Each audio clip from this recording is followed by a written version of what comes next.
Okay, if you recall from the Pauli exclusion principle, the Pauli exclusion principle says that no two electrons can have the same set of quantum numbers. Well, up to this point, we haven't really talked about quantum numbers, so that's what the purpose of this video is to teach you what quantum numbers are.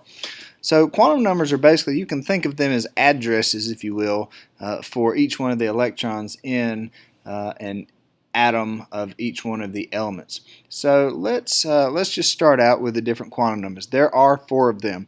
The first one is abbreviated with a lowercase n, and that is called the principal quantum number. So we'll write this out. So principal quantum number. So principal quantum number.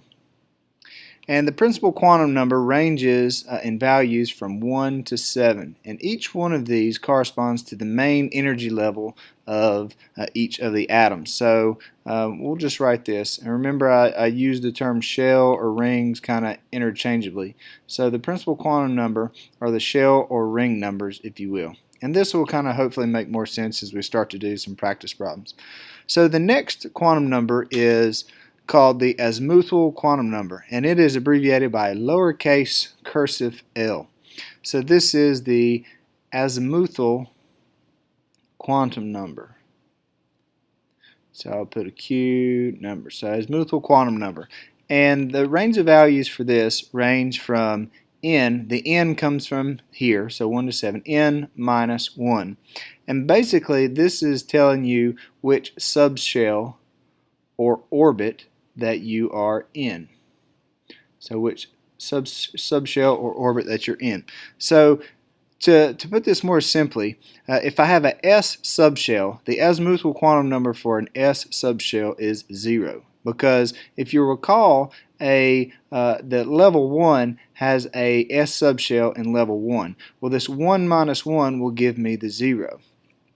So a P subshell has an azimuthal quantum number of 1. And once again, if you recall, the second level has an S and a P. So this P corresponds to the second level. So 2 minus 1 gives me 1. And then if we continue this trend, so a D has an azimuthal quantum number of 2. Therefore, an F will have an azimuthal quantum number of 3. So the next number that we have is called the magnetic quantum number, and this is abbreviated with an M and then our lowercase cursive l. So this is our magnetic quantum number. And this ranges from negative L to positive L. And once again, your L's come from your azimuthal quantum number. So what this means is for an S subshell, that means that the magnetic quantum number for S subshell is going to be 0 because you only have, if you recall, in an S subshell, you only have one pair of electrons that can fit in an S subshell. So if we go down to a P actually, if you recall, a P can hold a total of 6 electrons or 3 pairs of electrons. So that's going to correspond to the magnetic quantum numbers for P. So I'm going to have -1, I'm going to have 0, and then I'm going to have 1. So these are the possible values for a P. And this corresponds to, this one would be -1, this one would be 0, and that one would be 1. Whereas in our S, that one would be 0 here. So if we continue on, a D is going to have values of -2, -1, 0, 1, and 2. So if we draw this out again, a D can hold a maximum of 10 electrons. So that's 1, 2, 3, 4, 5 pairs. And your -2, your -1, your 0, your 1, and your 2 corresponds to each one of these pairs.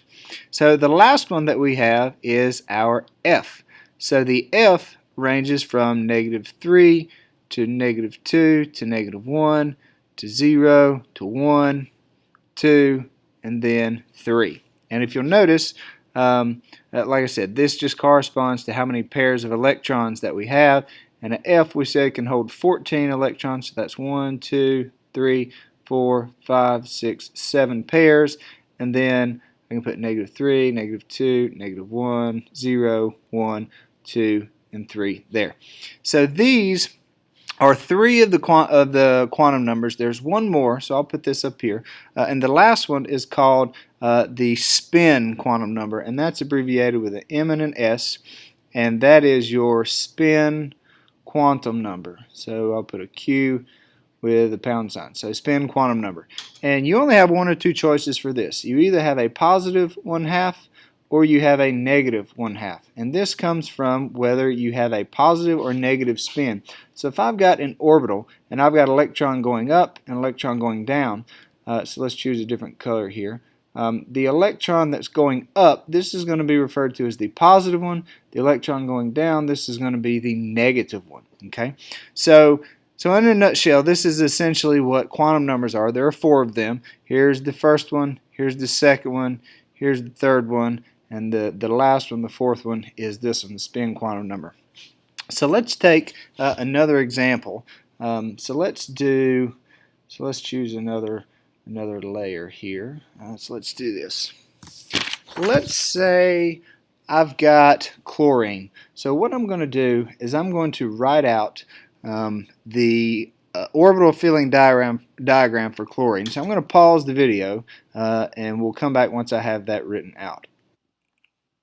Okay, so we're back with this video, or back here. So this is the orbital filling diagram for chlorine, and if you don't recall how to do this, go ahead and watch one of the previous videos where I go through showing you how or where this information comes from. But the question that we're going to answer for this is, so this will be our first question, so what is the quantum numbers for the 3s2 electron? So remember that I told you that, there's a question mark, so I told you that the quantum numbers are basically going to be the address, if you will, for your electron. So let's go ahead and choose a different color here. So the quantum numbers, the first one is N. So the first quantum number is our principal quantum number. Well, before we even do anything, we have to find out where this 3s2 electron is. So the 3s2 electron, if we follow Hund's rule, so let's say, for example, if I've got a D subshell. So in a D subshell, that can hold up to 10 electrons. So I'm going to have 5 pairs. So 1, 2, 3, 4, 5. So the order in which these electrons will add does follow Hund's rule that you have to fill them up before you can double them up. So the order they're going to add is 1, 2, 3, 4. Oh, oops, sorry. Let's go back here. I forgot. So let's erase these. So I forgot that first pair of electrons. Alright, so let's choose a different color here. So I'll choose this green. So this is the first one, this is the second one, this is the third, fourth, and fifth. Then it's going to add 6, 7, 8, 9, and then this one, this electron will actually add last. Okay, so with that having been said, the 3s2 electron, well, we know that 3s is here, so this one would be the first electron and this one would be the second one. So this electron is the one that we're looking at. So basically we're wanting to find the address, if you will, or the quantum numbers for this electron.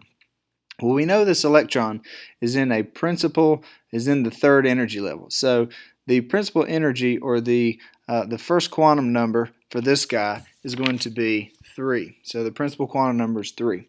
The next number that we're going to look at is L, which is the azimuthal quantum number, and this basically refers to which subshell that it's in, or which orbit. So we said that that all S's have a 0 for their azimuthal quantum number, and a P has a 1, S's have 0, and all the P's are 1. So because this electron is in an S subshell, this electron is going to have a 0 azimuthal quantum number.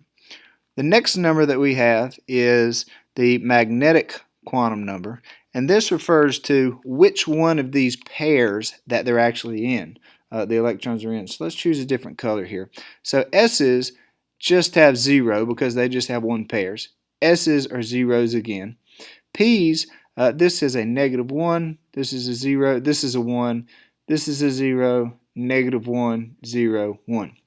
So once again, because we're looking at this L, this is going to be a magnetic quantum number of 0 because there's only 1 pair. And then the last quantum number that we're going to look at is the spin quantum number. Well, this one, number 1, is a positive spin because it's going up. Electron number 2 has a negative spin because it's going down, so that is going to be our spin quantum number, -1/2.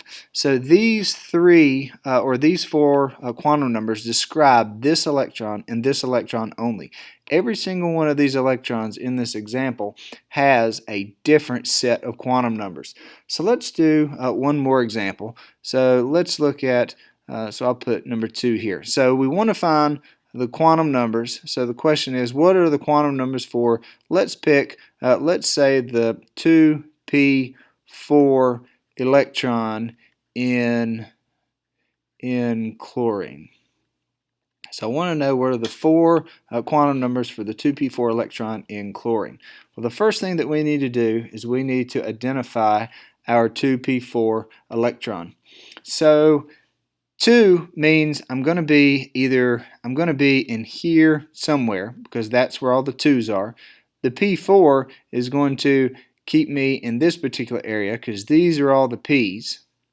And now the 4, remember the order in which they add. So they add 1, 2, 3. We've got them all filled up according to Hund's rule. Now we're going to add 4, 5, and then 6. So if I'm looking at 4, this electron is the one that I'm looking for, the one that I've circled in this kind of purple color. So once again, we've now identified our electrons, so let's do the quantum numbers. Principal quantum number, it's in the second level, so that's going to be 2. The azimuthal quantum number refers to which subshell it's in. This one happens to be in a p subshell, and the p subshell carries an azimuthal quantum number of 1. The next one is the magnetic quantum number, which basically refers to which pair of electrons or which orbital the pair is in. So this is in the first pair, so it's going to have a -1 magnetic quantum number. And then the last one, which is the spin, so ms, because this one is actually going down. The first one is positive, so the second one is negative. So this one will have a -1/2 spin as well. So these are the 4 quantum numbers for the 2p4 electron in chlorine. And one thing that you'll notice, these quantum numbers over here in orange are different from the quantum numbers here in purple, and the reason why is because we've chosen a different electron. So like we said before, each one of these electrons will have a different set of quantum numbers.